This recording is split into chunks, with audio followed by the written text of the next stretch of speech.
ओम श्री सद्गुरु परमात्मने नमः।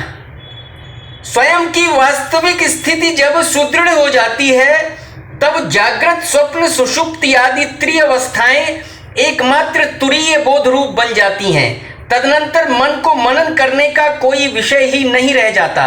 इससे मन भी शांत हो जाता है। महाराज वशिष्ठ जी का कथन।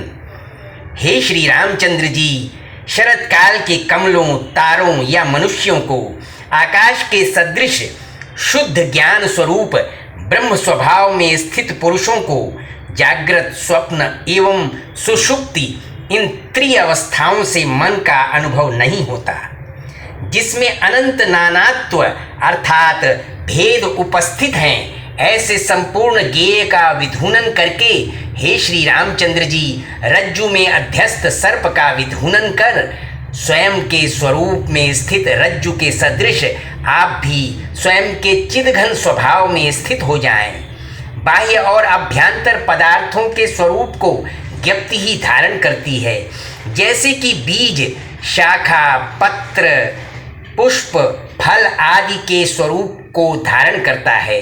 अतः हे श्री रामचंद्र जी, प्रकट तो करें सत्य। ऐसी स्थिति में अर्थ एवं मन कहाँ रहेंगे? ज्ञेय पदार्थों के अभाव से ज्ञप्ति अर्थात बुद्धि या वृत्ति भी अनिर्वचनीय पद को प्राप्त हो चुकी है। अतः हे भद्र श्री रामचंद्र जी, संपूर्ण विशेषों से शून्य स्वयं प्रकाश सद रूप आत्मा ही शेष है।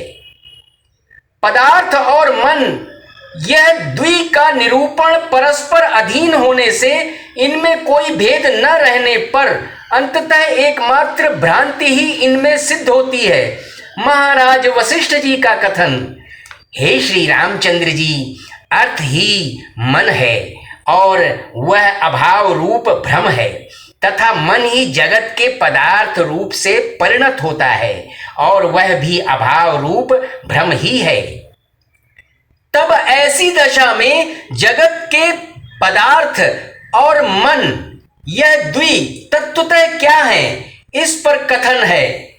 हे श्री रामचंद्र जी, ब्रह्म के संपूर्ण वस्तुओं की आत्मा होने से कारण शून्य इस मन रूप से ही वह भासता है एवं भ्रम के अनुभव से पदार्थ भी मिथ्या ही भासते हैं।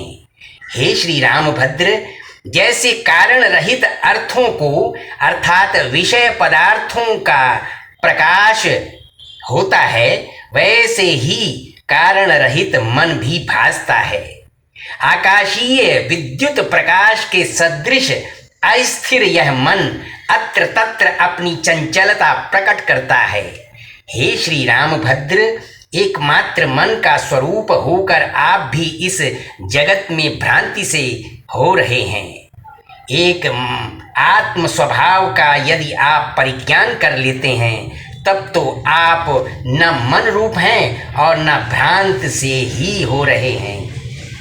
यह निश्चित है कि मन से ही यह जगत उत्पन्न होता है और आत्मज्ञान से शांत हो जाता है। सीप में रजत सदृश भ्रमित आकार को ही देख मनुष्य असत्य में दुखित होता है, परंतु ज्ञान ही परमात्मा का वास्तविक स्वरूप है और जगत का अभाव भी ज्ञान रूप ही है। निर्वाण से भिन्न अहम अर्थात अभिमान, यह भ्रम रूप सत्ता तो एकमात्र दुख हेतु ही है।